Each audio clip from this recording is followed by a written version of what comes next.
Sweaty greetings, heathens and heretics. Welcome to another moist episode. An extra one this week because we're reviewing Corey Taylor's new solo album, CMFT2, the imaginatively titled follow-up to CMFT in 2020. Myself, voice of reason, and Bean with no hat because he fancied having 2 cents on this. So, evening, gentlemen. Are we moist and warm? Moist and warm sums it up perfectly. I want to die. It's like goths in the sun, isn't it? It's not good. It ain't good. It really isn't. But it's Sunday night, so I think we've got one more day to suffer, and then we can go back to complaining that it's not warm enough. So,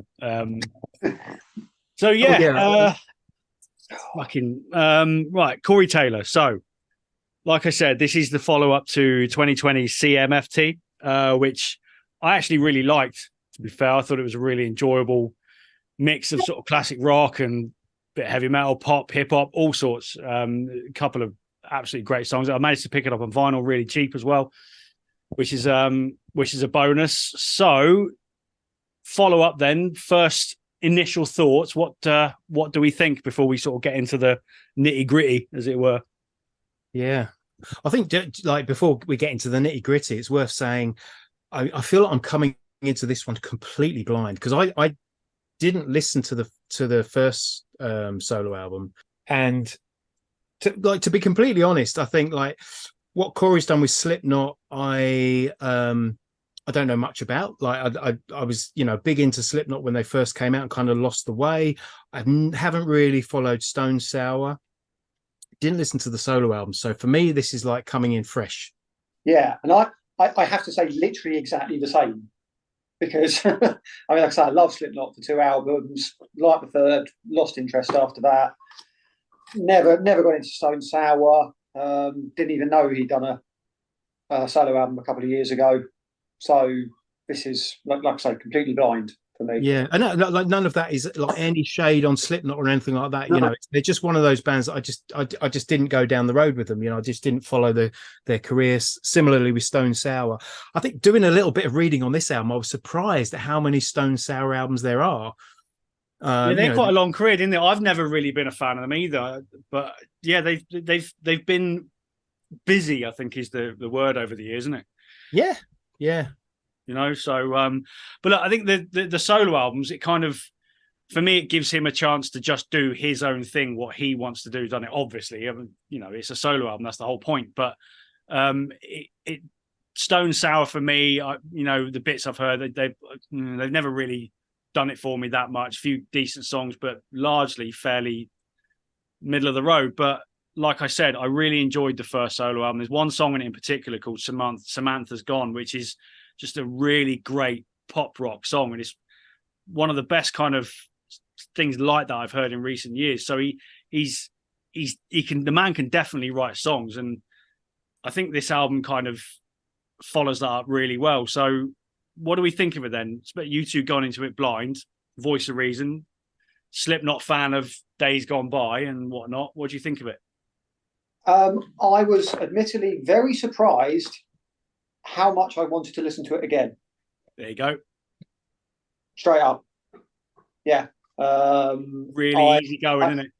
I wasn't expecting that. I suppose I was expecting something that sounded, Slipknot or Stone Sour, but maybe not quite as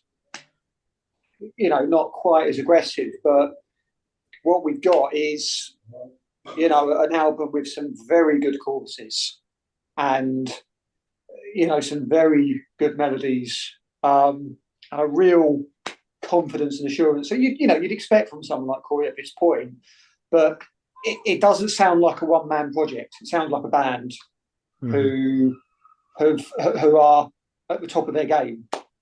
Yeah, I'd agree with, like, I was surprised. So I came into it, and like I think the first couple of tracks, kind of like the first track, I think it's just a bit of an intro, and it reminded me of what a great voice Corey has, and for me, that the first time I really understood that, I really was sort of exposed to what a great voice he has, like singing voice, I suppose I should say, is there's some footage of him recording with Dave Grohl when Dave Grohl was doing one of his studio projects, I think the Sound City project or something like that.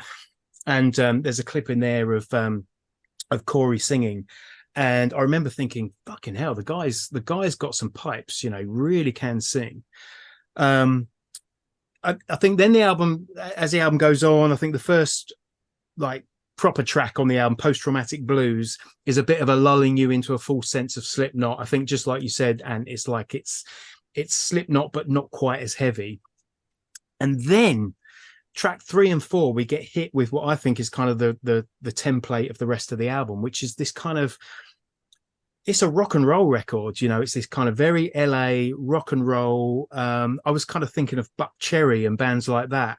You know, that's sort of initially where it hits me. You know, you've got this big driving rocker of a track that comes in. Kind of also reminded me of the stuff that like Skid Row almost. Yeah, Talk Sick, that third track. I mean, I'm straight away thinking it's the Guns N' Roses track. It's all of that kind of stuff. It's got a bit of that sleaze and that kind of bite to it. But yeah, no, I get what you're saying there. And then, just as you said, hits you with those choruses. I mean, that's I think the two things that on the first listen that struck out for me is those massive choruses, like proper sing along. Turn it, you know, you'd be driving along in the car, you turn it up because they're that big. And then the other thing is guitar solos. There's just guitar solos all over this record. And I just imagine the conversation kind of going, you know, asking Corey, like, where do you want the guitar solos? And him just saying, yes. Yeah. I don't know. I completely agree with that. I mean, yeah, Talk Sick was the first one that jumped out to me as well. It's just, like you said, it's just a proper old school rocker. You know, the kind of thing that we like, big choruses, not changing the wheel, just does what it does on the tin kind of thing. But coming after that, though, you've got this song Breath of Fresh Smoke, which is almost like countrified pop. Yeah. And that's what sets the tone of the album for me, is that it goes from one to the other. And the first album is very similar. It's lots of different styles. So I think he's clearly got an arsenal of a variety to offer, and he's not just a metal songwriter. He's got all sorts on the go, and it's all these things that make him, I think, a really likable character, which makes his music easier to listen to. Yeah, I think I mean, you know, I think that's kind of evident from the first track, The Box, as well. Yeah, it's got that. You know, I was thinking, right, yeah, this is the Bon Jovi Blaze of Glory kind of thing going on, and you know, that's fine. You know, if you could do that and do that kind of thing well, fair play to you, and he does. And you do need that to break things up. If you're going to do a sort of a hard rock record, you can't, you know, just be sort of one dimensional big choruses. You want that slower parts because they always fit. And yeah, I mean, that works very well. Same as Sorry Me later on. There's another one in there, We Are the Rest, which is a bit more. Again, it's got a massive chorus, being like you said, it's all the way through this album, but it's almost a bit more punky. This one, it's got that moment of the album. It kind of that sort of snotty punk. I tell you what I thought of when I was listening to this song. It could sit on like the soundtrack to Return of the Living Dead or something like that. It's got that real sort of snotty punkish, like LA punkish vibe to it. There's a couple of tracks on this that for me are like soundtrack songs, like the one before it, Beyond. You know, it's almost got this AOR rock sound about it. You know, this is like you know, there's a generation, I think, of musicians that kind of grew up listening to those bands, you know, like, I don't know, like Meatloaf, Peter Frampton, you know, all these kind of big 70s rock acts, Journey, stuff like that. Especially in America. And yeah. You know, and I think that is coming through. I think that was the real curveball for me when the album starts going off in that direction. You've got these real kind of almost, like Journey, AOR, like kind of setups for some of these songs. They're backed up with these amazing choruses, but We Are the Rest, definitely I see that on a film soundtrack. Yeah, see, that was an interesting one for me, because again, I don't I certainly don't disagree with what you said, and it stands out differently. But for me, it almost sounded like, to begin with, the Wild Hearts trying to do pop punk. It just, yeah, I don't know. Those are the vibes I was getting from it. So, but I suppose if you think of certain kinds of American punk, that is kind of a summary. You mentioned the Wild Hearts. Actually, that's not a bad shout. There's a little bit of that. The more classic rock Wild Hearts kind of stuff over the years. That is in the mix. I don't know if he's a fan or not. I wouldn't be surprised if he is. But it's it is those infectious hooks that you love about those bands like the Wild Hearts. It is all the way through this album, and this is why I encourage people to listen to the debut as well, because it's all in there. It's the sublime choruses. Yeah. That's what it is, I suppose. I mean, I think Starmate, that's a big one if we're talking choruses. How many times have we talked about it though? Choruses, great songs. If you got the hooks, you're almost, you've nailed it really, because that's half the battle. There's great stuff that we hear across various different genres, and you've got you might hear great riffs and great solos, but if the songs and the choruses aren't there, it just isn't the fucking same. And this album's got it in droves. There's one other song I want to talk about. Someday I'll Change Your Mind, which is very much a ballad, but it sounds like it could be in a fucking Disney film. This. Yeah, I think this. Do you know what I've written down? I've written the word glee. There you go. Same kind of thing. Yeah. I don't know. I mean, there was certainly, a couple of times I listened to it, I thought, this is a good song, but I don't know whether to be cynical about this or not, because it almost sounds like, this is the radio hit. This is the daytime radio. Yeah. Get a hit, get it. And he doesn't need that, to be fair, but he's done it. And I think it was better. On first listen, I was a bit suspect, but on second, it felt much more organic. But yeah, it really is, you say Glee, I say that's the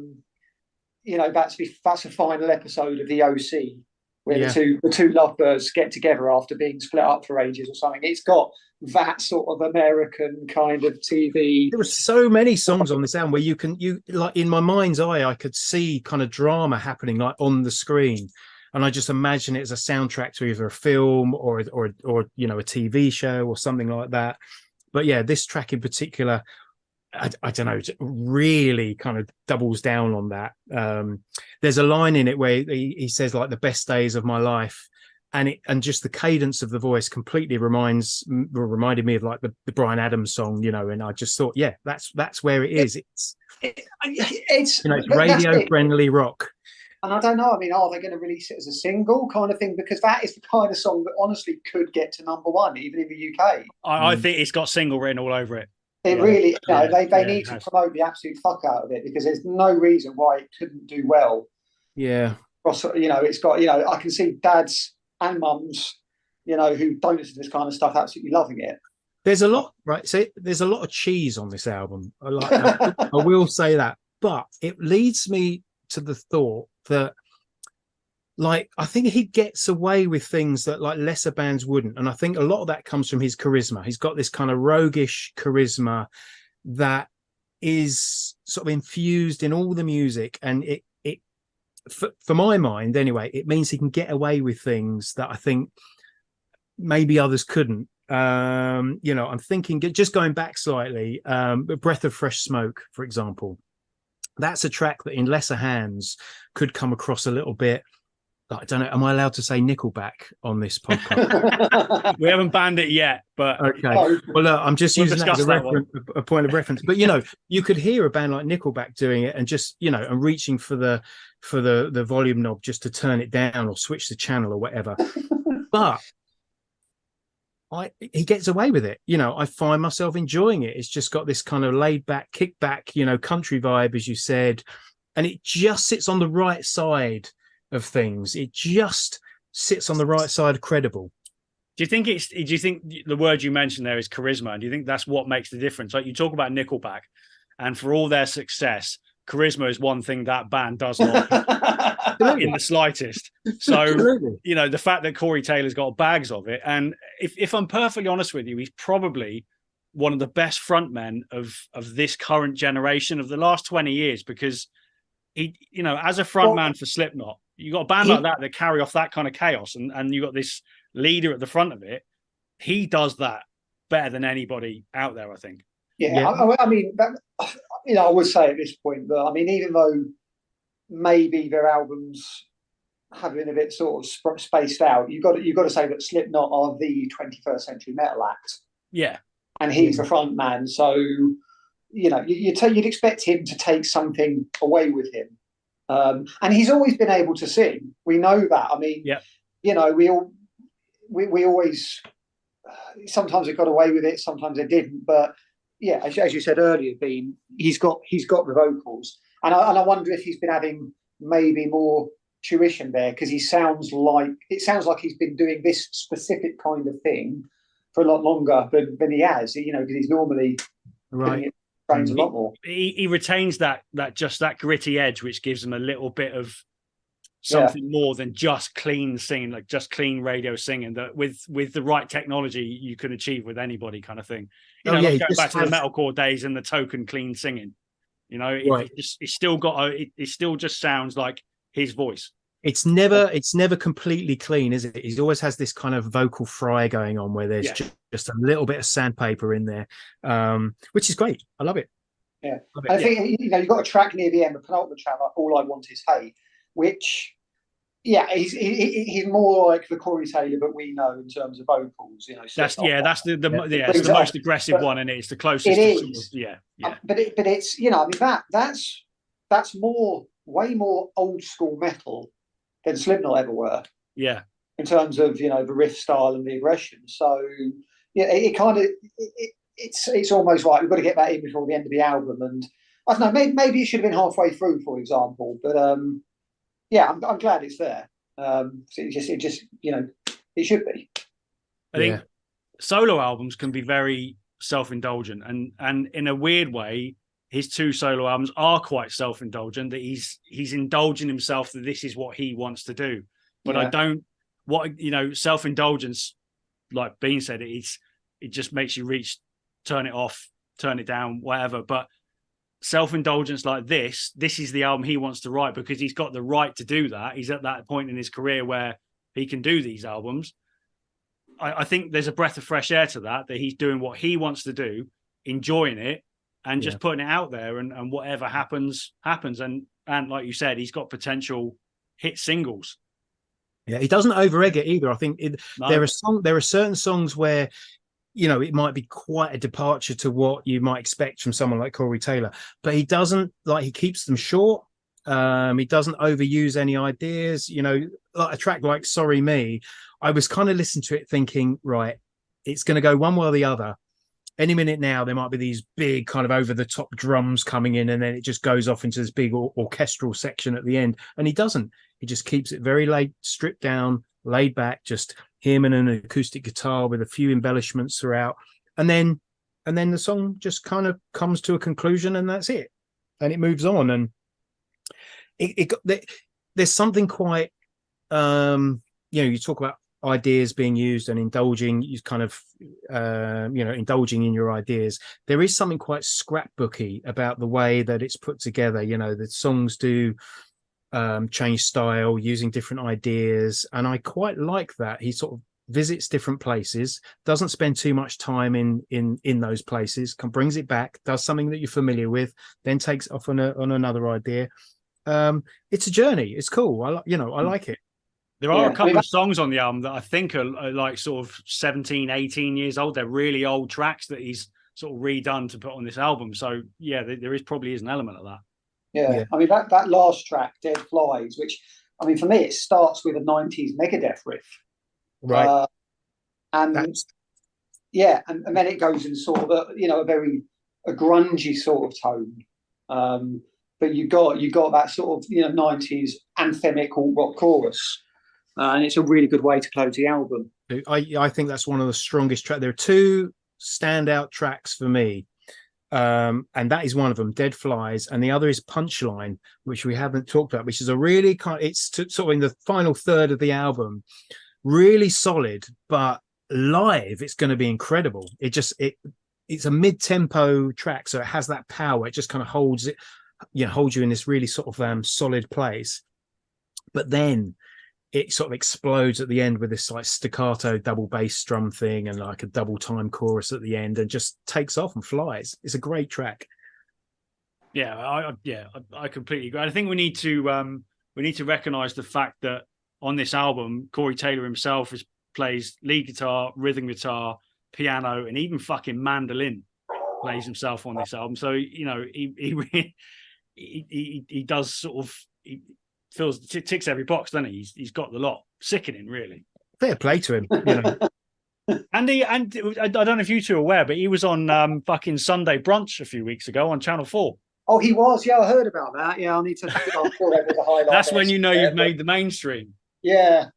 Well, I can see him actually get doing that quite well, and But he's a character and he's likable, isn't he? And like you said, he's full of charisma. So he's always going to be good value for that kind of thing, and that comes through on this album. So So overall, what do we think then? Is it a potential vinyl purchase? Because there is some nice vinyl out there. Yeah, I think it's not only a vinyl purchase for me, but I'm about at some point in the next couple of months when I actually get enough weekends free to to do stuff. I'm going to buy my first car in over 22 years, and this is a driving album. This will get a lot of play when I drive. Completely. Up the M2 for the first time in a long time myself. so yeah. I do want to say though, I have one bugbear about this album. Go on, gotta have one. That's the album cover. Yeah, it's possibly not great. Yeah, I really don't like. I just don't think. Look, I'm not saying it should be some sort of motorbike or biker gang insignia. Some sort of dusty acoustic guitar cowboy vibe going on. But for me, I'd expect an album cover like that from some hipster funk post-hardcore band trying to be super duper cool on for the blogs. No, I mean, he's explained the album cover as being a tribute to his career, like his varied career, with these different characters on the cover representing all the different faces of his career and stuff like that. Fair enough, but yeah, I mean, it's not my favorite. No, but it's if that's the only gripe you can have with an album, then I think we'll do all right, won't we? Sure. I think it's interesting you say it's a driving album, because I completely agree. For me, it's like an album that's good to put on when you're doing something, so it's like you're driving or you're at the barbecue or whatever, or getting ready to go out and do. It's just got that energy of getting kind of G'd up for something. Yeah, I completely agree. And I think the more I listen to it, it could potentially sneak into my sort of top 20 for the year, because sometimes you just need an album that you can just enjoy and you don't overthink it, and it's just got great songs. So what more do you need? I think it's a potential top 10 for me, if I'm honest, but Now I again, if we talk about things that don't work so well, it's not that it doesn't work so well. I do acknowledge when I listen to it, the songwriting is very formulaic. Okay, it's not reinventing the wheel. These are rock and roll tunes. Yeah. Right, but it's the charisma that carries it and those choruses that carry it. It's just like it's rock and roll done really, really well. Yeah, it's distilled down to its its most exciting form, really. Yeah, and I am 100% fine with that. Yep. Yeah, completely. So there you go. That's the In the Abyss opinion then, really, isn't it? It's a cracking album. It's top 10, potentially top 20. Check it out, go buy it, and I urge you to now to go listen to the debut as well. Well, it has. It completely inspired me to go back and listen to some stuff that I might have missed out on. I mean, I'm probably going to have to recheck out Stone Sour, I think. Yeah. You know what? That might be a good shout, because I've never sort of taken to them. So yeah, there might be something in that. We'll give it a go. But for the minute, we'll just keep enjoying this one, and when it comes out on Friday, I'll probably get my hands on the vinyl. So there you go. Right, that's it. Nice and short. Thanks for listening. Next week, or next up this week, whatever day this episode drops, we're going to wax a bit lyrical about riffs, the first riffs, the best riffs, the filthiest riffs, the heaviest riffs, the underrated riffs, just fucking riffs. So that's what's coming up next week. But for the minute, thank you for listening. And thank you, gents, for your Sunday evening in the sweatbox. And we'll see you next week. Stay metal. Cheers.